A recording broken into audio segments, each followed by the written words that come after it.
Hey guys, it's me, Mr. Ty again. Welcome back to the channel. Today we're going to be looking at the Rush 20x20 VTX, also known as the Rush Mini, and we're also going to be comparing it to the original Rush Tank and the Rush Tank Race.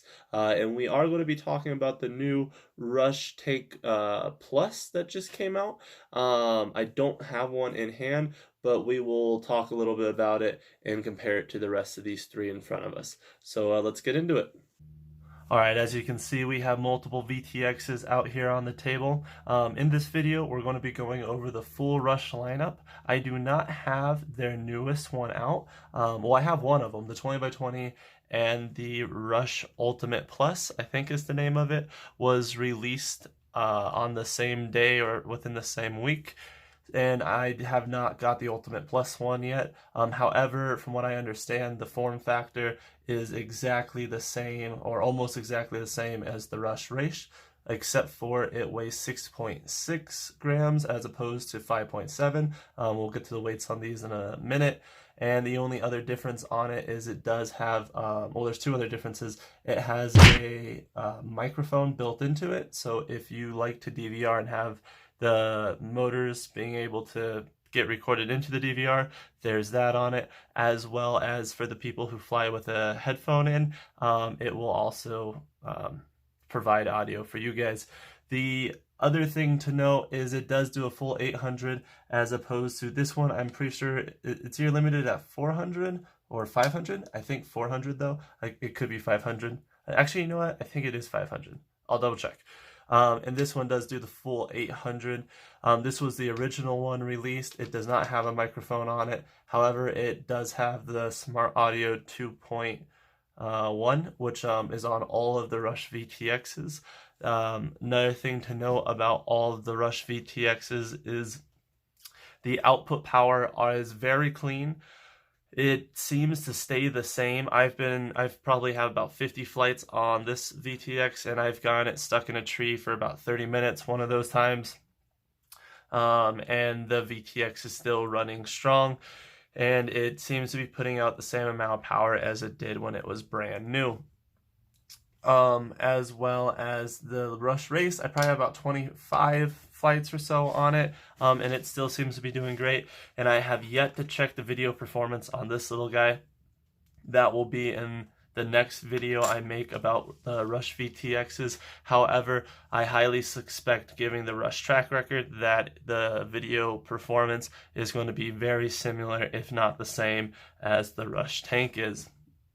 Now, the differences in price are the Rush Race is $25, the Rush Tank comes in at $35, and the 20x20 or the Mini comes in at $37.99 or $38, which the Rush Ultimate Plus also comes in at that same price point. I think the difference is on this guy, you are paying that extra couple of dollars for the form factor, and on the other one, you're paying that extra couple of dollars for the built-in microphone. For me, I would prefer to have a smaller VTX than a built-in microphone, but for those pilots out there who need that, that is an option you can choose. So if we go over the weights, put that right there. The Rush Tank comes in at 7.71 grams, the original one that comes on the 31x31 stack, or is 31x31 stackable. The Rush Race is 5.5 grams. And the Rush Mini, or the Rush 20x20, comes in at 5.33 with the cover on it. And if you pop that cover off, this cover, by the way, is press fit. It comes detached, and it is quite easy to pop off, but you just have to be careful that you don't accidentally damage one of the components on the board. What I like to do is I like to stick a razor blade right in this little slot right here, where the wires will be coming out, and you can just give it a light twist and that will pop up that corner and you can peel off the rest. So the weight without the top cover is 4.38 grams, and the top cover by itself is 0.95 grams, so almost a gram just for this little cover. For those of you who are flying this on a full-size build and you are going to be crashing in a lot of scraggle, this cover might be very handy. However, if you plan on putting this in a 3-incher or a tight build and weight is key, it is nice to see that they made it to where this could easily pop off. The Rush, all the other Rushes in the lineup have this aluminum, I'm pretty sure it's aluminum, housing wrapped around it that is soldered to the board. And you can remove it, but it is a little bit more difficult. The other reason why I have the TBSs out here is just so you could do a weight comparison. This guy right here is the old V2, I believe, Unify. This was a high volt version, I do believe. No, I think this was a 5 volt version actually. And that one comes in at 2 grams. By the way, that one is dead. I just have had that one for a while. This one is a race version with an MMCX coming in at 4.76 grams, and I left the heat shrink on that one. This one actually is still good. And this guy right here is a TBS Unify Pro 32. This is one of the heavier of the VTXs, and it comes in at 8.84 grams. I've been flying this one for a while. I'll have a review on this guy a little later. But for now, I just wanted to show you guys the different weights. So they are pretty comparative on weight. The older versions of the Unify do come in slightly lighter. However, these things used to burn themselves out so quick if they got stuck in a tree and you weren't able to turn down the smart audio. However, where these guys kind of have Unify beat is in the price. Now the race is about the same price as the TBS Unify Pro. The Unify Pro comes in anywhere from $25 to $30 and the race is $25.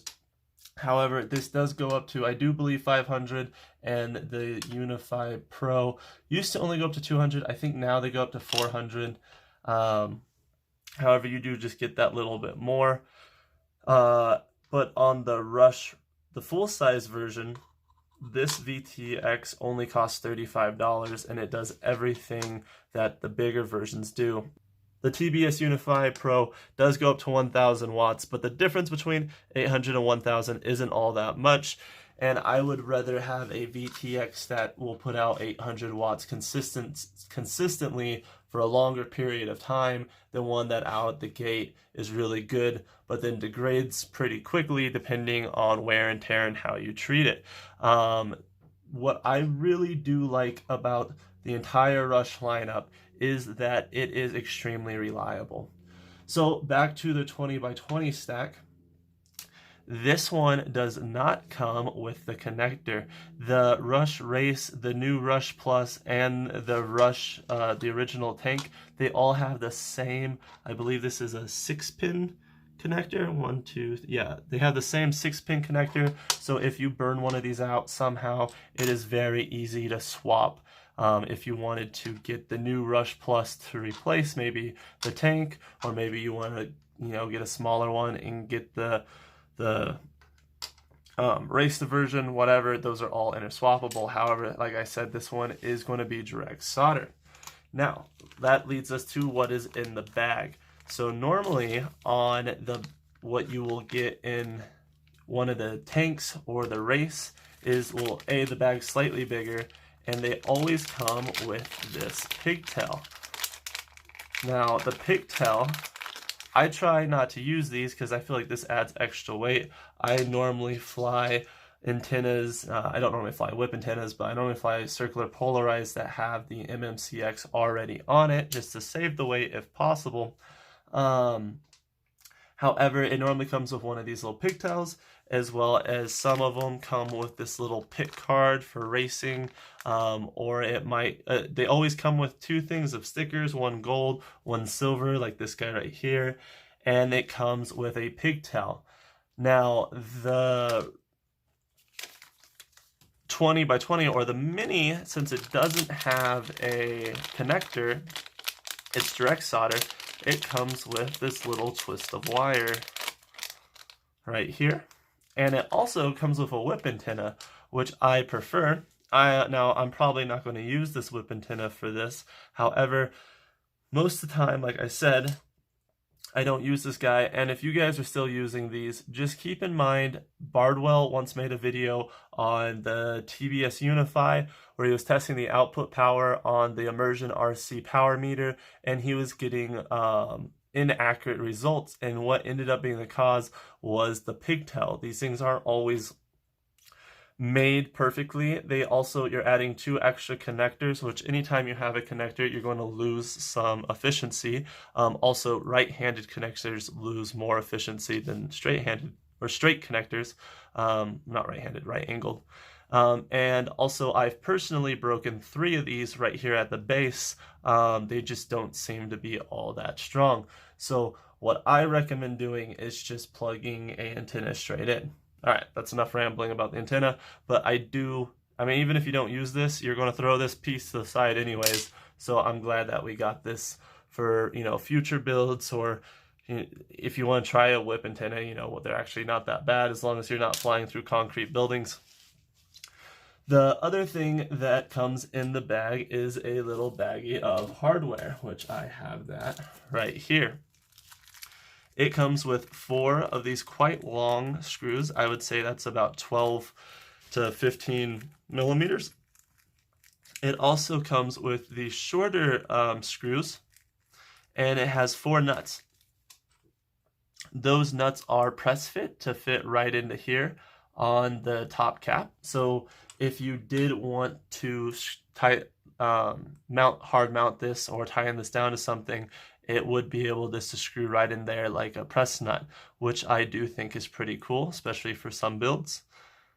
However, I will probably leave, depending on what I put it in, I might leave off this protective cover. I do like that it is detachable. One other thing to mention is they all have the Smart Audio 2.1. These VTXs do have a very clean power output, and when they switch channels, they don't blow everyone out of the sky. They have the clean switch technology that a lot of the TBS Unifys have in them. There's really nothing that the Unify has in it that these don't. I'm pretty sure. I also like that these have the lights to indicate what band and channel you're on. The light system on here is really easy to use.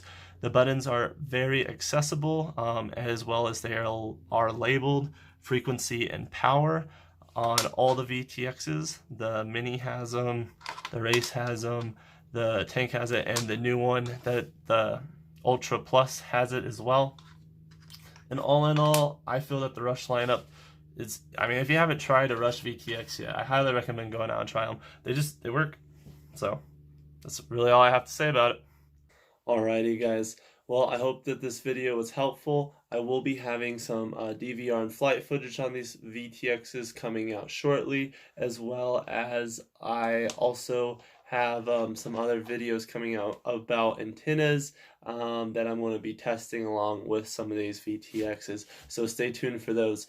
Like, comment, subscribe, check out one of my other videos. Happy flying, and stay safe, guys.